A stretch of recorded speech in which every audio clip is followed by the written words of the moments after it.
Eine Universität ist ein Ort, wo du viele neue Wörter sehen und hören wirst.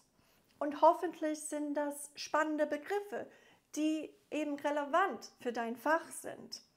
Und nicht einfach Wörter, die man braucht, um zu wissen, wo und wann die eigenen Kurse stattfinden.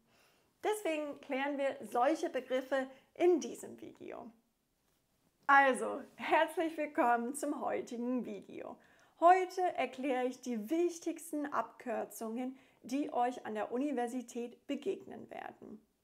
Wenn ihr neu an der Universität seid, können all diese Begriffe ziemlich verwirrend sein. Aber keine Sorge, am Ende des Videos seid ihr schon Experte.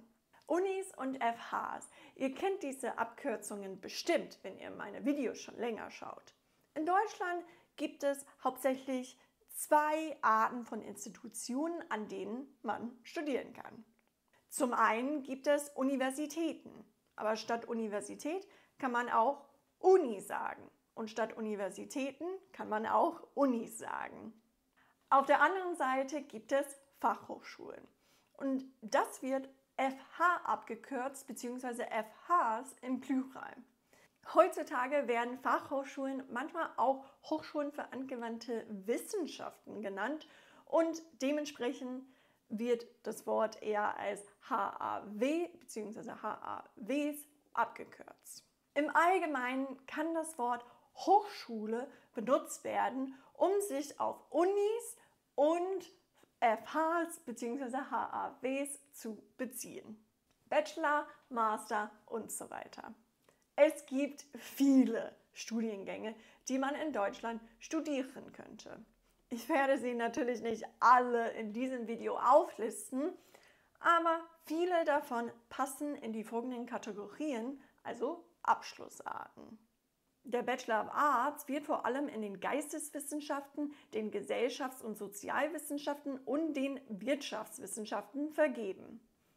Der Bachelor of Science wird vor allem in Naturwissenschaften und den Ingenieurwissenschaften verliehen. Wenn man danach noch einen Master dranhängt, dann oft ein Master of Arts oder ein Master of Science. Obwohl eine Promotion nicht als Studium zählt in Deutschland, ist es trotzdem für das Unileben relevant. Der Abschluss, der am häufigsten nach einer Promotion vergeben wird, ist der Doctor of Philosophy. Weiter geht's mit SWS.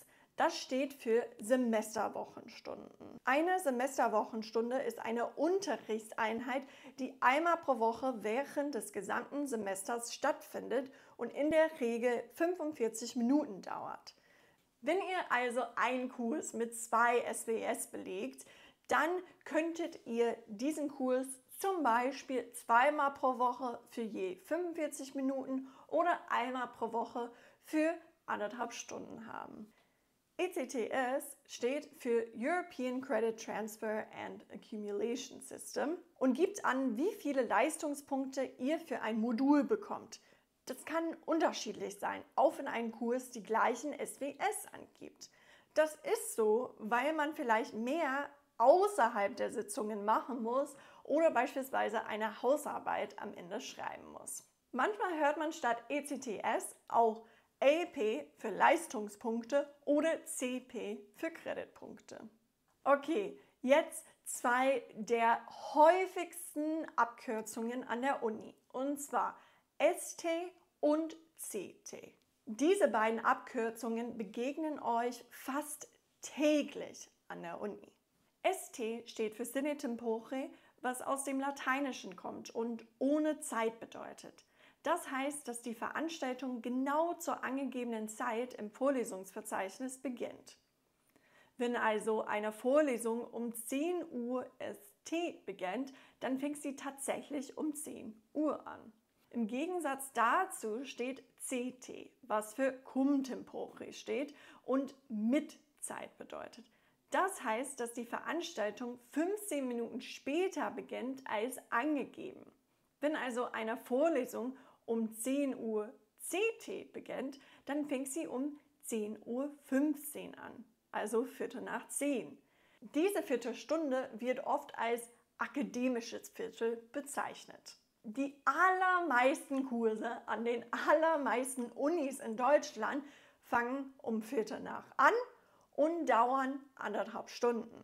Das heißt, wenn da steht, dass ein Kurs von 10 bis 12 CT stattfindet, dann findet die Veranstaltung tatsächlich von Viertel nach 10 bis Viertel vor 12 statt. Das ergibt Sinn, weil die meisten Kurse 2, 4 oder 6 SWS haben und das dann eben Treffen von jeweils 1,5 Stunden in Anspruch nimmt. Wintersemester und Sommersemester. In den meisten Studiengängen muss man eine bestimmte Anzahl von ECTS in einem Semester erwerben. An den meisten Hochschulen gibt es 2 Semester, und zwar das Wintersemester, das von Oktober bis März stattfindet, und das Sommersemester von April bis September.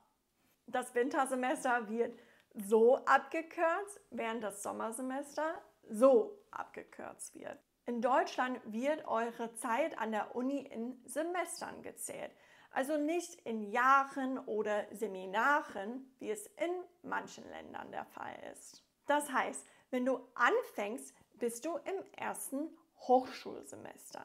Das heißt, es ist dein erstes Semester an einer Hochschule.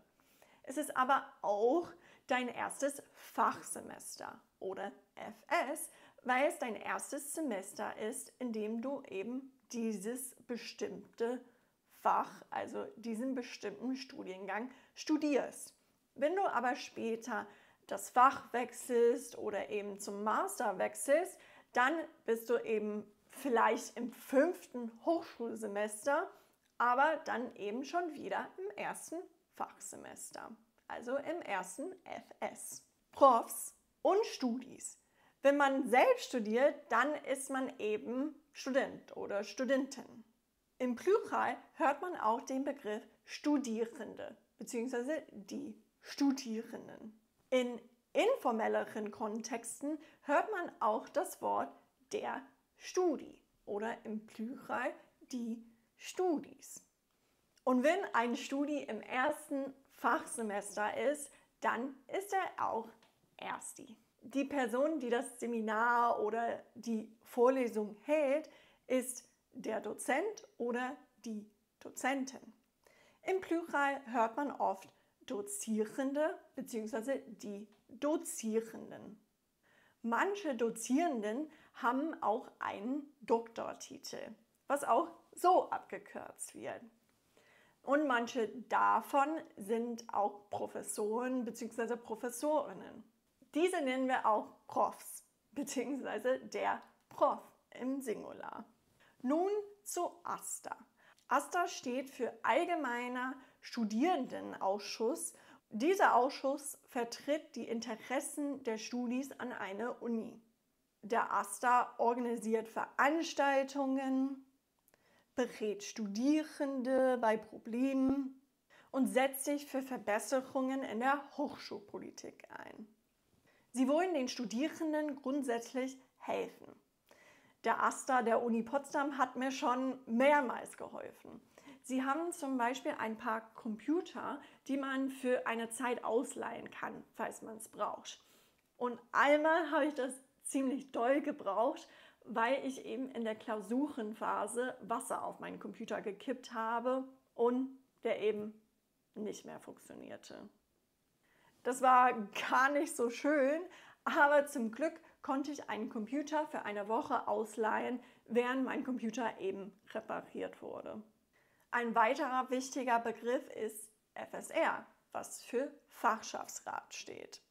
Der Fachschaftsrat besteht aus Studierenden eines bestimmten Fachs bzw. eines bestimmten Studiengangs und vertritt eben deren Interessen. Sie organisieren oft Fachschaftspartys, Tutorien und können euch bei fachspezifischen Problemen oder Fragen helfen. Hiwi.